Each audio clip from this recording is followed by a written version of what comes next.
Tuhan adalah Bapakku. Ku berdoa surga terbuka, mujizatnya nyata, kuasanya tak pernah berubah, kasihnya selalu sempurna. Tuhan adalah Bapakku. Ku berseru, Tuhan dengarku. Dialah penolongku, Dialah penyelamatku. Ku berserah dan percaya. Aku ditolong Tuhan, aku dipulihkannya.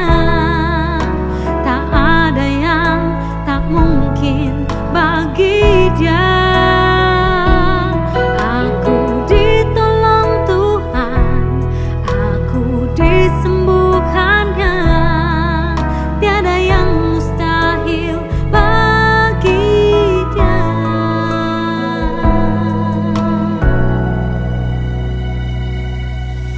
Tuhan adalah Bapakku. Ku berseru, Tuhan dengarku. Dialah penolongku, Dialah penyelamatku. Ku berserah dan percaya. Aku ditolong Tuhan, aku dipulihkannya. Tak ada yang tak mungkin bagi Dia. Aku ditolong Tuhan, aku disembuhkannya. Tiada yang mustahil bagi Dia. Saat aku berdoa dalam nama Yesus, kuasanya bekerja dalam nama Yesus. Aku disembuhkan, aku diberkati, aku terima mujizat dalam nama Yesus.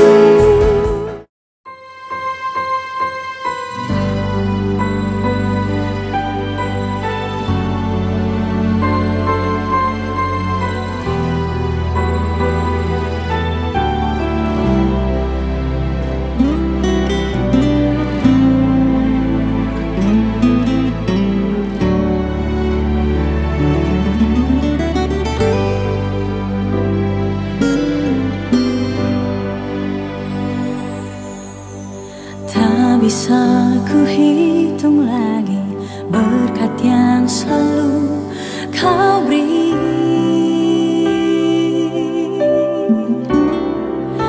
Dalam hidupku ini,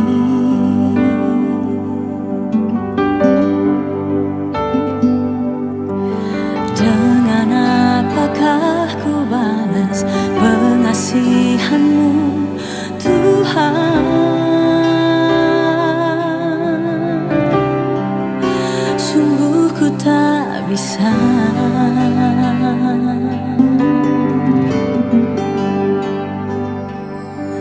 Karena begitu banyak salah dosaku. Namun iman pengharapanku hanya padamu. Kau tahu hatiku. Ku mau diubah, pasrah, berserah, ikut kehendak-Mu, jalani firman-Mu. Layakkan aku untuk melayani-Mu sebagai hamba.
Shalom, senang sekali saya Pendeta Rubin Adi Abraham bisa menjumpai Anda di dalam ibadah ini dan saya percaya Tuhan akan memberkati kita.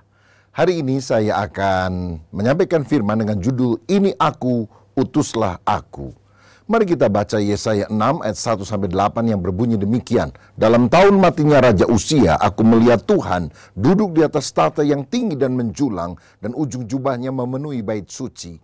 Para serafim berdiri di sebelah atasnya, masing-masing mempunyai 6 sayap. 2 sayap dipakai untuk menutupi muka mereka, 2 sayap dipakai untuk menutupi kaki mereka, dan 2 sayap dipakai untuk melayang-layang.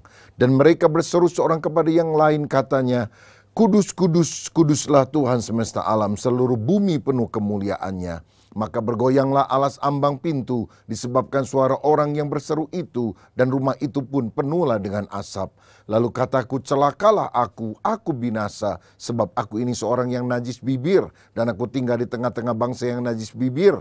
Namun mataku telah melihat Sang Raja, yakni Tuhan semesta alam. Tetapi seorang daripada serafim itu terbang mendapatkan aku. Di tangannya ada barang yang diambilnya dengan sepit dari atas mezbah. Ia menyentuhkannya kepada mulutku serta berkata, lihat, ini telah menyentuh bibirmu, maka kesalahanmu telah dihapus dan dosamu telah diampuni. Lalu aku mendengar suara Tuhan berkata, siapakah yang akan kuutus dan siapakah yang mau pergi untuk aku? Maka sautku, ini aku, utuslah aku. Amin. Saudara sekalian, 28 abad yang lalu, Yesaya lahir di rumah Amos di kota Sion, Israel. Pada waktu dia bertumbuh menjadi dewasa, dia mulai menyadari keadaan dunia dengan segala persoalannya. Kerajaan Asyur mengancam Israel. Nama raja-raja mereka seperti Tiglat-Pileser III, Salmaneser, Sargon, dan Sanherib adalah nama yang menakutkan bagi orang-orang Israel. Padahal ketika itu Israel mengalami kemunduran secara moral. Mereka menyembah berhala. Dan yang parah adalah Raja Uzia yang memerintah 52 tahun. Satu masa yang panjang dalam pemerintahan yang memberikan kestabilan politik bagi Israel. Raja Uzia mati. Peristiwa ini adalah peristiwa yang menyedihkan. Masa ini adalah masa kehilangan. Sehingga seperti orang Israel yang lain, Yesaya pun menangisi kematian Raja Uzia. Dia kemudian pergi ke rumah Tuhan, mencari ketenangan di dalam doa. Dan di sanalah dia bertemu dengan Tuhan. Saudara, dari kisah ini kita melihat bahwa Allah punya rencana yang luar biasa dan akan memakai hambanya Yesaya untuk membawa pemulihan bagi Israel. Tetapi sebelum hal itu terjadi, ada 3 karya besar Allah yang harus Yesaya alami, yang juga kita harus alami sebagai orang-orang percaya. Karya yang pertama, sebelum Tuhan memakai kita adalah penebusan. Di ayat 1 dikatakan, dalam tahun matinya Raja Uzia, aku berjumpa dengan Tuhan. Dalam masa-masa kehilangan, dalam masa-masa duka, seringkali kita mengalami perjumpaan dengan Allah Sang Pencipta. Seringkali Allah mengizinkan situasi sulit supaya kita memandang ke atas kepada Tuhan. Dan seringkali pengalaman pahit merupakan alat yang ampuh untuk membuat kita tersungkur dan berpaling kepada Dia. Mungkin pengalaman yang menyakitkan itu berupa penyakit yang berkepanjangan, kerugian besar di dalam usaha pekerjaan kita. Bahkan kematian seseorang yang sangat kita cintai. Dan pada saat semacam itulah kita mulai lebih peka tentang keberadaan diri. Dan Allah menjadi lebih nyata dan berarti dalam kehidupan kita. Memang benar kesempitan manusia adalah kesempatan bagi Allah untuk menyatakan kehadirannya. Saya pernah diminta untuk melayani sebuah persekutuan di sebuah perusahaan di Jakarta. Dan waktu saya datang pagi hari itu saya tanya, Pak, ini persekutuan seminggu sekali atau sebulan sekali? Pemiliknya sendiri yang hadir berkata, setiap hari, Pak. Hah? Setiap hari? Luar biasa, bahkan gereja pun tidak bikin ibadah setiap hari, saya bilang. Kok bisa? Lalu dia bilang, dulu saya ini memang mengelola perusahaan tapi lupa Tuhan, lupa ibadah. Nggak ada persekutuan doa semacam ini. Sampai satu mitra bisnis saya melakukan jurus ciao ya. Uangnya dimakan semuanya lalu kabur ke luar negeri. Dia mengalami kondisi yang sangat terpuruk. Sehingga kemudian dia mulai merintis lagi dari bawah. Dan sejak itu dia bilang, saya mengandalkan Tuhan. Karenanya setiap pagi sebelum dimulai pekerjaan, ada waktu singkat, setengah jam kira-kira, untuk berdoa bersama. Mendengarkan renungan firman Tuhan. Karena tanpa mengandalkan Tuhan semuanya akan ambruk. Saudara, kapan dia mengalami perjumpaan dengan Tuhan? Ketika dia mengalami kerugian semacam itu. Nah, saat-saat kondisi kita kurang baik tampaknya, seringkali kita pikir, oh Tuhan telah meninggalkan saya. Tetapi sebetulnya Tuhan tidak pernah meninggalkan kita. Bukankah dia berkata, aku menyertai kamu senantiasa sampai kesudahan alam. Dia disebut sebagai Immanuel, yang artinya Allah beserta dengan kita. Bukan Tuhan yang meninggalkan kita, tapi justru seringkali kitalah yang lari menjauh daripada Tuhan. Seperti suami istri yang duduk di sebuah mobil, lalu ketika suaminya nyetir, istrinya ngomel. Mas, dulu kamu sayang banget sama saya. Kalau duduk di mobil pun, aduh kita rasanya dekat, berdempet-dempetan. Sekarang kau duduk jauh di sana, aku duduk jauh di sini. Kenapa mas? Kamu tidak sayang lagi? Suaminya bilang, loh saya dari dulu kalau nyetir itu di belakang setir. Gak pernah mepet-mepet ke kamu begini kan bisa nabrak nanti. Kamu yang duduknya terlalu jauh dari saya. Terlalu dekat dengan pintu mobil. Sebentar lagi jatuh tuh ke aspal. Ayo dong mendekat. Maka kemesraan ini tak akan cepat berlalu.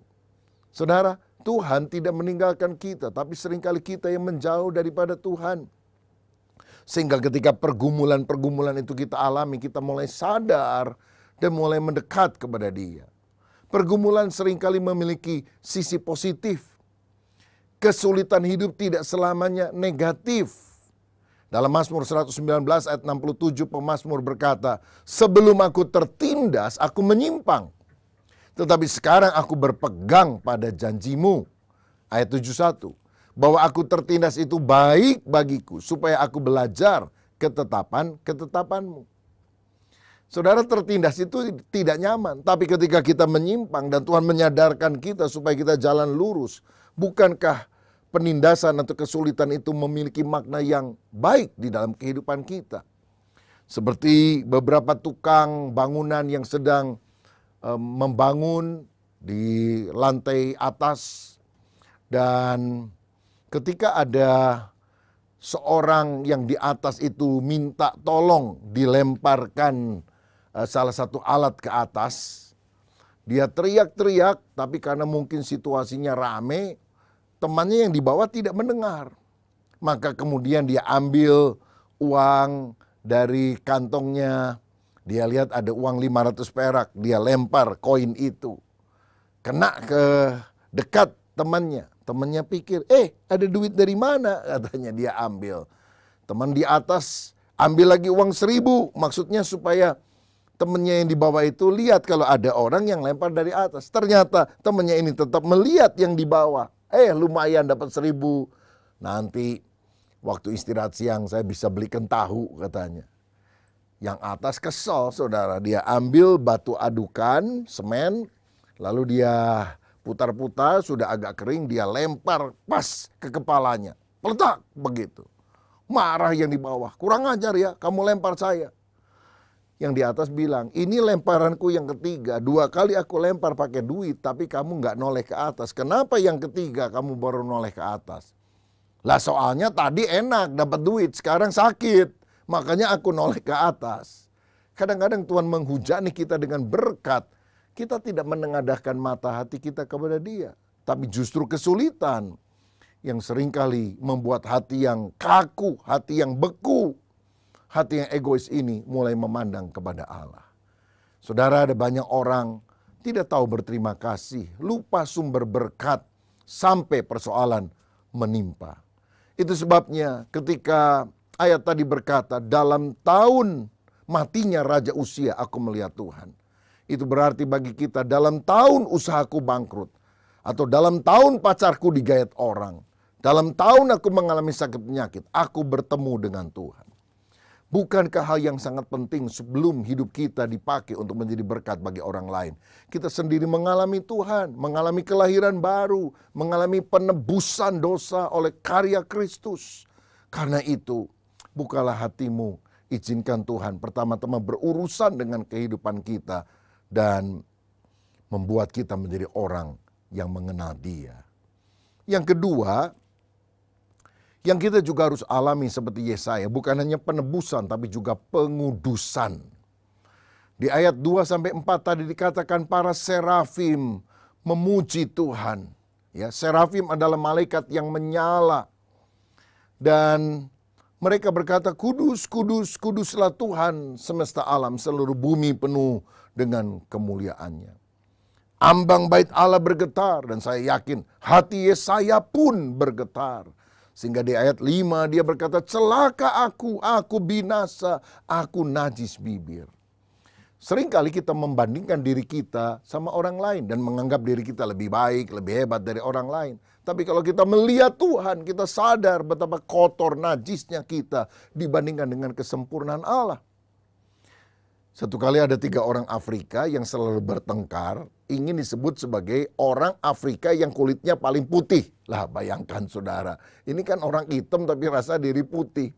Yang pertama bilang, saya paling putih karena tiap hari saya pakai bedak putih. Yang kedua bilang, saya paling putih karena tiap hari saya jarang keluar rumah. Yang ketiga bilang, saya paling putih karena tiap hari saya sabuni seluruh badan saya pakai sabun putih supaya tampak lebih putih. Ribut terus saudara. Sampai satu kali ketiganya berada di tepi pantai dan melihat ada sebuah kapal besar yang merapat dan turunlah serombongan orang-orang berkulit putih dari Eropa. Dan ketika pertama kali mereka melihat orang kulit putih dari Eropa ini, kagetlah ketiga orang ini. Dan serempak mereka berkata, oh betapa hitamnya aku. Saudara-saudara, kadang-kadang kita berpikir bahwa diri kita paling baik dibandingkan dengan orang lain.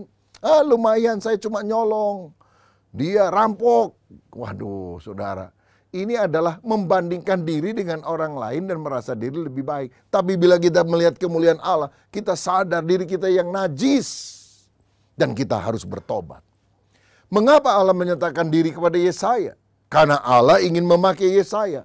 Tetapi sebelum Allah memakainya, Allah harus membentuk wataknya terlebih dahulu. Sebab sebelum Israel bertobat, Yesaya harus bertobat dulu. Sebelum Israel berubah, Yesaya yang harus berubah terlebih dahulu. Saudara, mengapa keluarga kita seringkali tidak berubah? Mengapa teman-teman kita tidak mau ke gereja? Padahal kita sudah sering mengundang mereka datang. Itu seringkali juga disebabkan karena mungkin mereka melihat ada sifat buruk dalam hidup kita. Iri hati, dendam, marah, malas, kasar, menggosip, tidak jujur. Sehingga mereka malas buat apa mereka percaya kepada Tuhan. Disinilah kita perlu mengalami proses pengudusan. Karena Kristen itu berarti Kristus di dalam saya. Sifat kita harus indah seperti sifatnya Kristus. Saudara-saudara, Tuhan ingin kita bukan hanya punya karunia yang banyak, tapi punya karakter yang baik, yang serupa seperti Kristus. Lucifer itu karunianya luar biasa, bahkan dia menjadi pemimpin paduan suara sorga. Suaranya pasti bagus. Kalau dia jalan, suara musik itu terdengar luar biasa. Tapi karena dia tidak punya karakter seperti Kristus, maka dia menjadi iblis, musuh Allah yang paling utama. Nah, karenanya kita harus sadar, kita harus berubah, sifat-sifat yang buruk harus dibuang keluar. Baru orang lain akan berubah karena melihat perubahan dalam diri kita. Ada seorang sufi yang bernama Bayazid, pada waktu muda dia pernah berdoa begini, Tuhan, ubahlah dunia melalui hidupku. Setelah dia lebih dewasa, dia sadar dunia tidak berubah. Dia mengubah doanya. Tuhan, ubahlah keluargaku melalui diriku. Tapi semakin dia tua, dia baru sadar bahwa dunia bahkan keluarganya tidak berubah. Sehingga setelah dia lebih bijaksana, dia berkata, Tuhan, ubahlah diriku sendiri. Kalau kita yang berubah, ada kemungkinan lingkungan kita bisa berubah. Sebelum Israel bertobat, Yesaya yang mau dipakai oleh Tuhan sebagai utusannya harus bertobat terlebih dahulu. Ada seorang istri mengeluh kepada pendeta. Dia bilang, "Pak Pendeta, tolong doakan ya suami saya. Sudah lama dia nggak mau ke gereja." Loh, kenapa? Nggak tahu tuh, saya ajak-ajak juga nggak mau. Coba nanti satu kali kalau saya ketemu suamimu, saya akan tanya ya. Lalu pendeta satu hari ketemu dengan suaminya. "Ayo Pak, ke gereja lagi. Istri Anda sudah bilang Anda malas ke gereja. Kenapa? Ada masalah apa?" Dia bilang, "Saya kesel sama istri saya Pak." "Loh, kenapa?" "Sebab dulu waktu kami baru menikah, kalau saya pulang dari kantor, anjing kami menyambut, menggonggong. Istri saya datang bawa sandal. Tapi setelah lama menikah, sekarang kalau saya pulang dari kantor, istri saya yang menggonggong, anjing kami datang bawa sandal." Rupanya istrinya terlalu banyak menggonggong, saudara sekalian, sehingga suaminya kesel. Nah, ada cerita yang lain. Ada satu kali suami yang mengeluh, "Pak Pendeta, saya ini heran karena istri saya itu sekarang malas ke gereja. Kenapa ya? Kamu doakan deh istri kamu itu ya, dan waktu kamu tidur kamu tumpang tangan dalam nama Yesus. Biar kamu bertobat." Begitu. Tapi supaya nggak ketahuan, kamu pelan-pelan ngomongnya dalam hati saja. Tumpang tangan pada kepalanya, pada badannya, pada kakinya, dan semuanya lah, terserah kamu. "Oke," katanya. Saudara-saudara, bulan depannya istrinya setelah didoakan tumpang tangan ke gereja. Wah, luar biasa. Lalu pendeta tanya, "Ibu, kenapa lama nggak ke gereja tapi sekarang bisa ke gereja lagi?" "Suami saya yang berubah Pak Pendeta." "Loh, bukannya ibu yang berubah?" "Enggak, suami saya berubah. Karena kami sudah nikah 20 tahun lebih. Dulu suami saya mesra, suka pegang-pegang saya. Sekarang dia nggak pernah pegang-pegang saya. Tapi dalam beberapa minggu terakhir, dia mulai pegang-pegang saya lagi Pak," katanya. Ya, dia pikir saya sudah tidur, padahal tidak. Wah, kelihatannya dia berubah. Karena dia berubah, saya juga mau berubah. Rupanya saudara, istrinya salah paham. Suaminya mendoakan dengan menumpangkan tangan. Tapi oke lah. Intinya adalah kalau kita mau orang lain berubah, kita yang harus berubah terlebih dahulu. Dan saya tahu usaha kita sendiri untuk mengubah diri pasti akan gagal. Kecuali kita mengakui kepada Tuhan. Dan Tuhan memampukan kita. Saya tahu mengaku dosa itu sukar. Yesaya bisa saja menyalahkan lingkungannya. Dan dia tidak berkata, "Celaka aku binasa sebab aku najis bibir." Dia bisa bilang, "Celaka lingkunganku, mempengaruhi aku sehingga aku menjadi orang yang penuh dengan kelemahan seperti ini." Tetapi Yesaya sadar bahwa dia yang harus bertobat, bukan orang lain. Ada pengakuan, maka ada penyucian. Alkitab berkata, jika kita mengaku dosa, Allah itu setia dan adil. Dia akan mengampuni segala dosa kita, menyucikan kita dari segala kejahatan. Dan ayat 6 dan 7 tadi berkata, seorang malaikat mengambil bara api dengan sepit dari atas mezbah dan mengenakan kepada mulut Yesaya. Dan dia berkata, "Dosamu diampuni." Kenapa yang dikenakan lidahnya dan dikatakan dosamu diampuni? Karena ada banyak orang berdosa karena lidah. Orang yang dapat mengontrol, mengendalikan lidahnya menurut Yakobus 3 ayat 2, itu bisa mengendalikan seluruh hidupnya. Saudara, mari kita terima karya Allah. Pertama, penebusan. Supaya kita sungguh bertobat lahir baru. Yang kedua, pengudusan. Karakter yang lama dibuang. Karakter Kristus ada dalam hidup kita. Dan yang ketiga, baru pengutusan. Ayat 8 berkata, lalu aku mendengar suara Tuhan, siapakah yang akan kuutus? Siapakah yang mau pergi untuk aku? Dengan mantap Yesaya berkata, ini aku, utuslah aku. Mungkin saudara bilang, saya kok nggak pernah dengar suara Tuhan audible langsung ya. Seperti Yesaya. Tapi saya mau bilang, ketika engkau membaca Alkitab, Tuhan berbicara kepada saudara. Yang penting bukan bagaimana caranya Tuhan bicara, tetapi apakah kita taat ketika kita tahu kehendak Tuhan. Lalu aku mendengar suara Tuhan. Kapan itu terjadi? Setelah Yesaya bertemu dengan Tuhan. setelah wataknya diperbarui. Baru yang ketiga, Allah menyatakan kehendaknya supaya Yesaya termasuk kita melayani Dia. Berarti ada 3 karya Allah yang kita harus alami, yaitu karya Allah bagi kita, itulah penebusan. Karya Allah di dalam kita, itulah pengudusan. Dan karya Allah melalui kita, itulah pengutusan. Mengapa Allah mengutus kita untuk menyampaikan kabar baik kepada orang lain?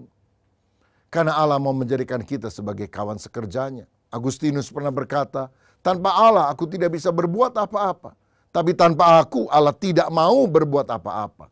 Allah ingin menjadikan kita sebagai rekan kerjanya. Ibu Teresa dari Avila pernah berkata, Yesus tidak punya tangan kecuali tangan kita. Yesus tidak punya kaki kecuali kaki kita. Mari kita menjadi kaki tangannya, menyalurkan berkat dan kasih kepada lingkungan kita. Oh saudaraku, marilah kita menjadi kawan sekerja Allah. Beritakanlah Injil. Injil adalah kabar baik bagi dunia yang sedang menderita dan penuh dengan masalah ini. Bagi wartawan, kabar buruk adalah kabar baik. Karena waktu dia dengar kabar buruk, wah bagus ini untuk dia masukkan di dalam sosial medianya atau dalam koran atau dalam majalah. Tapi bagi kita adalah pembawa, pemberita kabar baik bahwa orang berdosa yang bertobat, percaya kepada Yesus bisa diselamatkan, memiliki hidup yang kekal. Ayo kita beritakan Injil.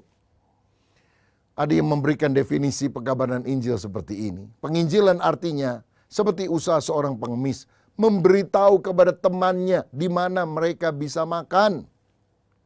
Kalau ada pengemis kelaparan, menemukan seseorang yang baik hati memberikan makanan, bukankah dia tidak boleh menutup mulutnya, berdiam diri, tapi dia juga harus memberitahu kepada yang lain. Yesus adalah roti hidup, Yesus adalah air hidup. Mari kita memberitahukan kepada yang lain yang belum mengenal Tuhan supaya mereka juga dikenyangkan, dipuaskan, diselamatkan oleh Dia. Saya bertobat pada usia 15 tahun, setelah itu saya mulai melayani. Dan kemudian saya masuk ke sekolah Alkitab, dididik menjadi hamba Tuhan. Sampai sekarang saya menjadi pendeta. Saudara, saya tahu melayani Tuhan adalah sesuatu yang sangat indah. Tidak ada hidup yang lebih indah selain dipakai oleh Tuhan untuk menyampaikan kabar sukacitanya. Karenanya, mari kita memberitahukan kepada teman-teman yang lain apa yang ada di dalam Injil Kristus. Kita diutus untuk memperdengarkan kabar sukacita kepada mereka. Saya pernah membaca satu kisah, ada seorang mahasiswa teologi yang namanya Markus, ikut kelas homiletika, ilmu berkhotbah. Tapi dia itu merasa bahwa itu dia nggak punya bakat untuk berkhotbah. Jadi gemeter sekali dia untuk mempersiapkan bahan khotbah. Tapi waktu harinya tiba, dia harus berdiri di muka kelas dan berkhotbah. Langsung dia tanya begini kepada teman-temannya. Teman-teman, apakah kalian sudah tahu apa yang saya akan khotbahkan? Teman-temannya bingung. Khotbah aja belum kok bisa tahu. Mereka bilang belum. Dan Markus bilang, kalau begitu Anda belum siap mendengarkan khotbah saya. Lalu dia duduk lagi. Dia nggak jadi khotbah. Dosennya marah. Kenapa kamu nggak jadi khotbah? Maaf dosen, saya belum siap. Oke ya, saya kasih kesempatan. Minggu depan kamu khotbah. Siap, katanya. Dia berusaha mempersiapkan diri 1 minggu. Tapi sulit, saudara. Jadi dia berdiri lagi di muka kelas pada hari yang ditentukan. Dia tanya pertanyaan yang sama. Apakah kalian sudah tahu apa yang akan saya khotbahkan? Nah, karena teman-temannya berbaik hati, dia ingin menolong Markus. Lalu mereka bilang, sudah, katanya. Dan Markus bilang, wah luar biasa, saya belum khotbah, kalian sudah tahu apa yang akan saya khotbahkan. Kalau sudah tahu, buat apa lagi saya khotbah? Dia duduk, saudara-saudara. Dosennya marah, dia bilang, minggu depan kalau kamu nggak khotbah, kamu gugur dari kelas ini. Saudara-saudara, jadi Markus mempersiapkan lagi. Dan minggu depannya, ketika dia berdiri di muka kelas, teman-temannya sudah berunding bagaimana supaya Markus tidak gugur. Jadi sebagian akan menjawab A, sebagian akan menjawab B. Dan Markus ternyata benar memberikan pertanyaan yang sama. Apakah kalian sudah tahu apa yang akan saya khotbahkan? Sebagian berkata, sudah. Sebagian bilang, belum. Dan Markus kemudian bilang, kalau begitu tolong yang sudah tahu, beritahu kepada yang belum tahu. Dan dia duduk, saudara. Tapi hari ini dosen tidak marah, dosen malah bertepuk tangan dan dia bilang, saya dapat ide dari apa yang kamu katakan. Apa itu penginjilan? Yang sudah tahu, beritahu kepada yang belum tahu. Apakah saudara sudah tahu bahwa Yesus itu mati di salib untuk menyelamatkan manusia? Kalau Anda sudah tahu, beritahu kepada yang belum tahu agar mereka juga diselamatkan. Maukah saudara dipakai Tuhan untuk memberitakan Injil? Maukah engkau berkata, ini aku, utuslah aku? Saya teringat ada sekelompok kaum bapa di Charlotte, North Carolina, Amerika Serikat, yang pernah berdoa, Tuhan lawatlah kota kami dengan kasih-Mu, yang dampaknya akan mengalir ke seluruh dunia. Mereka berminggu-minggu, berbulan-bulan mendoakan doa yang sama. Lawatlah kami dan biarlah dampaknya ke seluruh dunia.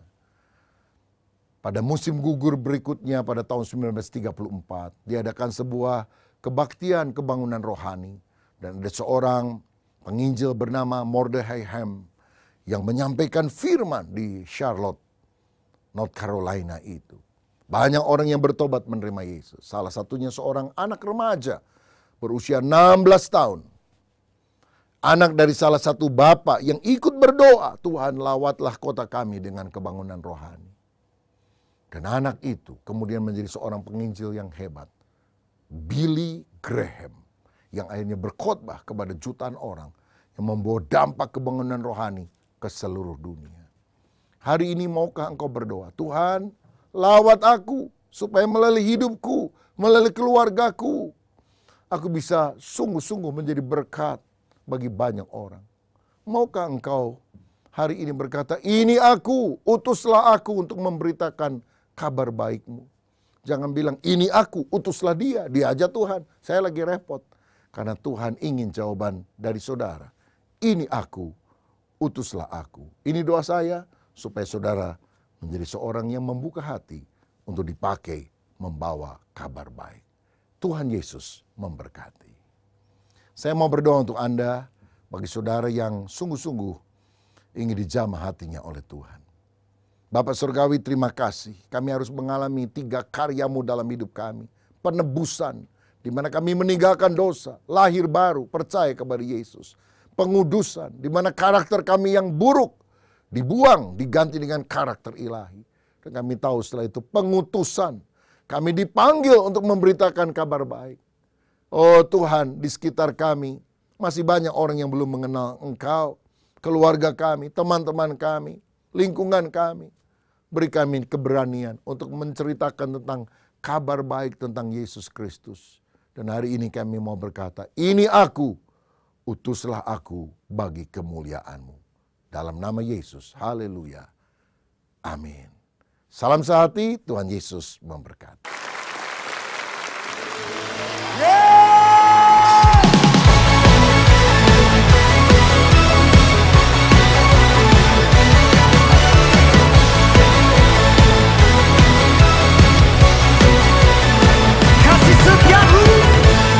Kasih setiamu nyata bagiku, hikmat kebajikan tersedia bagiku. Semua alasanku limpahkan segalanya, dan anugerahnya sangat besar bagiku. Semuanya aku diberkati, aku dilimpahi, karena alasanku menyediakan. Aku diberkati, aku dilimpahi, atas sempurna anugerah Tuhan bagiku. Anugerah-Mu Tuhan Yesus, semuanya katakan. Kasih setiamu nyata bagiku, hikmat kebajikan tersedia bagiku.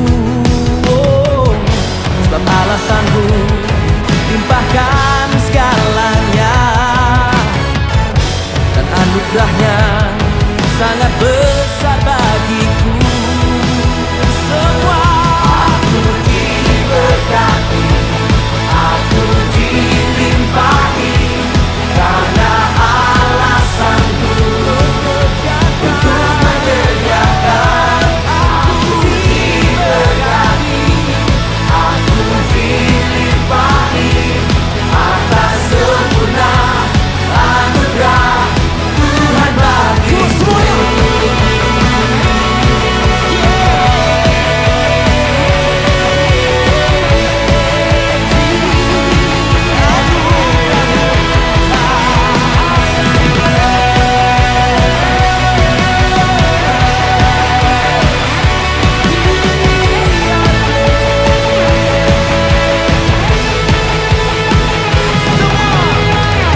menerima kasih karunia dan damai sejahtera Tuhan Yesus Kristus, dan kasih Allah Bapa kita, serta persekutuan Roh Kudus menyertai setiap kita sekarang, seterusnya, dan selamanya. Amin.